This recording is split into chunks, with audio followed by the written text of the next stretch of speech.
भगवान श्री कृष्ण का मृत्यु कैसे हुआ? भगवान श्री कृष्ण को किसने मारा? भगवान श्री कृष्ण कैसे जगन्नाथ के रूप में जन्म हुए? भगवान जगन्नाथ का मूर्ति किसने बनाया? पूरी जगन्नाथ मंदिर किसने बनवाया? आइए जानते हैं इन सारे सवालों के जवाब इस वीडियो में।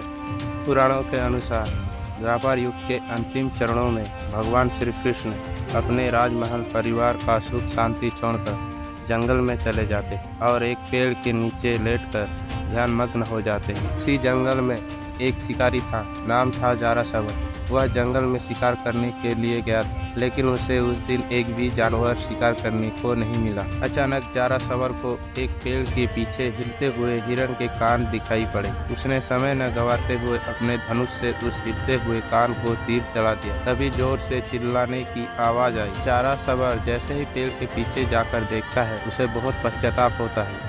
जिसे वह हिरण का कान समझकर तीर मारा था, वह भगवान श्री कृष्ण के पैर थे। जारासवर दुखी होकर बोला, हे प्रभु, मुझे क्षमा करें, मैंने आपको हिरण समझकर तीर मारा। भगवान श्री कृष्ण बोले, हे जारासवर, इसमें तुम्हारा कोई भूल नहीं, ये सब पिछले जन्मों के कर्म है। रामायण काल में तुम महाबली बाली थे, तब मैंने तुम्हें पेड़ के पीछे छुपकर तुम्हारा वध किया था। आज तुमने मुझे तीर मारकर अपना बदला पूरा किया। तुम जाओ और मेरे मित्र अर्जुन को बुलाकर लाओ। जारासवर जाकर अर्जुन को बुलाकर लाता है। अर्जुन जब श्री कृष्ण को इस दशा में देखा है तो क्रोधित हो उठा है। हे प्रभु, आपका ऐसा दुर्दशा किसने किया? मैं अभी उसका वध कर दूंगा। भगवान बोले, शांत हो जाओ पार्थ, ये मेरे पिछले जन्मों के कर्म है। अर्जुन अत्यंत दुखी हो गए। श्री कृष्ण बोले, हे सखा अर्जुन, मैं मरने से पहले तुम्हें एक बार गले लगाना चाहता। अर्जुन दुखी होकर बोले, हे प्रभु, मुझे क्षमा करें, मैं आपको गले नहीं लगा सकता। मेरे भैया युधिष्ठिर ने आपको छूने से मना किया है। श्री कृष्ण दुखी मन से बोले, हे मित्र, मैंने तुम्हारा हर समय साथ दिया, लेकिन मेरे मरते समय तुम मुझे गले भी नहीं लगा सकते, ऐसा क्यों? अर्जुन दुखी मन से बोले, भैया ने मुझे मना किया है कि जैसे ही मैं आपको छू लूंगा वैसे ही आपका मृत्यु हो जाएगा। श्री कृष्ण बोले, ठीक है पार्थ, तुम मुझे गले मत लगाओ, लेकिन अपनी धनुष से ही थोड़ा सा मुझे छू लो। अर्जुन मान जाता है और अपने धनुष से श्री कृष्ण को छू लेता है। ठीक उसी समय श्री कृष्ण की मृत्यु हो जाती है। अब जारासवर और अर्जुन श्री कृष्ण के शरीर को दाह संस्कार करने के लिए समुद्र के पास ले गए और श्री कृष्ण के शरीर को आग में जला दिया, लेकिन श्री कृष्ण के शरीर का कुछ अवशेष रह गया। उसे दोनों ने मिलकर समुद्र में बहा दिया और डूबने का इंतजार करने लगे, लेकिन वह अवशेष पानी में नहीं डूब रहा था। यह देख अर्जुन वहाँ से चले गए, लेकिन जारासवर वहीं पे रुका रहा। ठीक उसी समय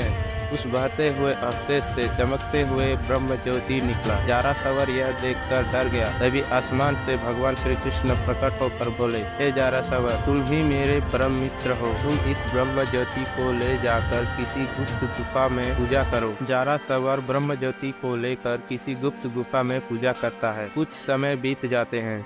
मध्य भारत में एक राज्य था, अवंती राज्य। उस राज्य के राजा थे इंद्रद्युम्न। एक रात सोते समय राजा की पत्नी रानी गुंडिचा को एक सपना आया। सपने में श्री कृष्ण बोले, हे रानी गुंडिचा, मैं भगवान श्री कृष्ण बोल रहा हूँ, तुम मेरी बात ध्यान से सुनो। कलयुग का प्रारंभ होने वाला है, इसलिए मैं एक नए अवतार में आने वाला। मेरे लिए एक भव्य मंदिर का निर्माण करो। सुबह होने पर रानी ने सारी बात राजा को बताई। राजा ने एक बहुत बड़ा मंदिर बनवाया, लेकिन उस मंदिर में अब कहाँ से मूर्ति लाकर रखे, ये बात राजा रानी को परेशान कर रही। एक दिन राजा और रानी दरबार में दुखी मन से बैठे हुए थे कि तभी एक ऋषि आते हैं और बताते हैं, हे राजन, मैंने सुना है कि भगवान श्री कृष्ण का ब्रह्म ज्योति किसी गुफा में नीलमाधव के नाम से पूजा की जा रही है, अतः आप उस मूर्ति को ढूंढ कर लाए और इस भव्य मंदिर में स्थापित करें। राजा अपने सेवकों को भगवान नीलमाधव की मूर्ति खोजने के लिए चारों दिशाओं में भेजता है। उस सेवकों में एक थे विद्यापति, जो पूर्व दिशा की ओर भगवान की खोज में गए थे। उनको जाते जाते रास्ते में फूल तोड़ते हुए कुछ लड़कियां दिखाई पड़ी। उसमें से एक थी ललिता, जो सवर काफिला के मुखिया की बेटी थी। विद्यापति को यह पता था कि ललिता के पिता ही नीलमाधव के पूजक है। ललिता को विद्यापति से प्रेम हो गया।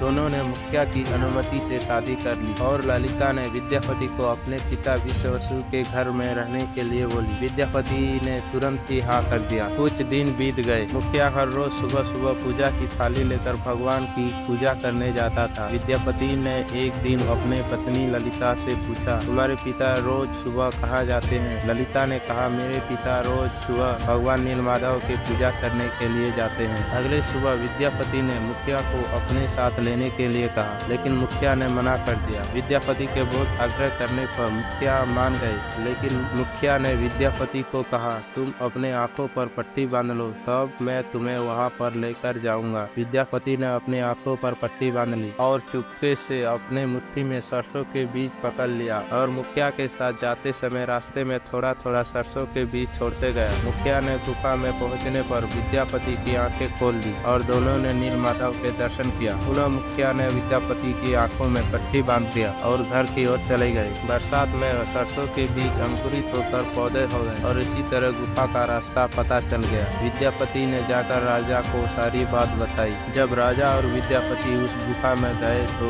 भगवान नीलमाधव की मूर्ति वहां से गायब हो गई। मुखिया भी उसी समय गुफा में पूजा करने के लिए आ गई, लेकिन मूर्ति तो गायब हो चुकी थी। मुखिया बहुत दुखी होकर भगवान को पुकारने लगे। तभी भगवान ने प्रकट होकर कहा, हे विश्ववसु, तुम्हारा सेवा यहीं तक था। राजा ने भगवान से पूछा, हे प्रभु, अब हम आपको कहाँ पर ढूंढे? भगवान ने कहा, द्वारिका से मेरा ब्रह्म ज्योति एक बहुत बड़ा काठ यानी लकड़ी समुद्र में बहकर आ रहा है। तुम उस काठ को लाकर मेरी मूर्ति बनाओ। राजा को वह लकड़ी मिल जाता है, लेकिन कोई भी कारीगर उस लकड़ी का एक भी छिलका नहीं निकाल पाया। राजा चिंतित पड़ जाते हैं। तभी भगवान के कहने पर विश्वकर्मा एक बुरे कारीगर का रूप धारण करके आते हैं और राजा के सामने एक शर्त रखते हैं, मैं इस लकड़ी को एक बंद कमरे में 21 दिन तक बनाऊंगा। अगर किसी ने इस बीच दरवाजा खोल दिया तो मैं कमरे से चला जाऊंगा। राजा ने शर्त स्वीकार कर लिया। उस कारीगर को एक कमरे में लकड़ी के साथ बंद कर दिया गया। कुछ दिन बीत गए। शुरू के कुछ दिन मूर्ति बनाने की आवाज उस कमरे से आते रही, लेकिन कुछ दिन बीतने के बाद उस कमरे से आवाज आना बंद हो गई। अब राजा और रानी को चिंता होने लगी कि अंदर भूख से कारीगर मर तो नहीं गया।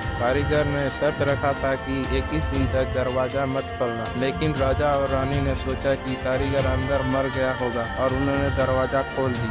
अंदर देखा तो कारीगर वहां से गायब हो चुका था। उसी कमरे में 3 मूर्ति अधूरे बने हुए थे, बलभद्र, सुभद्रा और जगन्नाथ की मूर्ति। भगवान की यही इच्छा समझकर राजा और रानी ने उन तीनों मूर्तियों को मंदिर में स्थापना कर पूजा किया और इसी तरह भगवान जगन्नाथ का जन्म हुआ।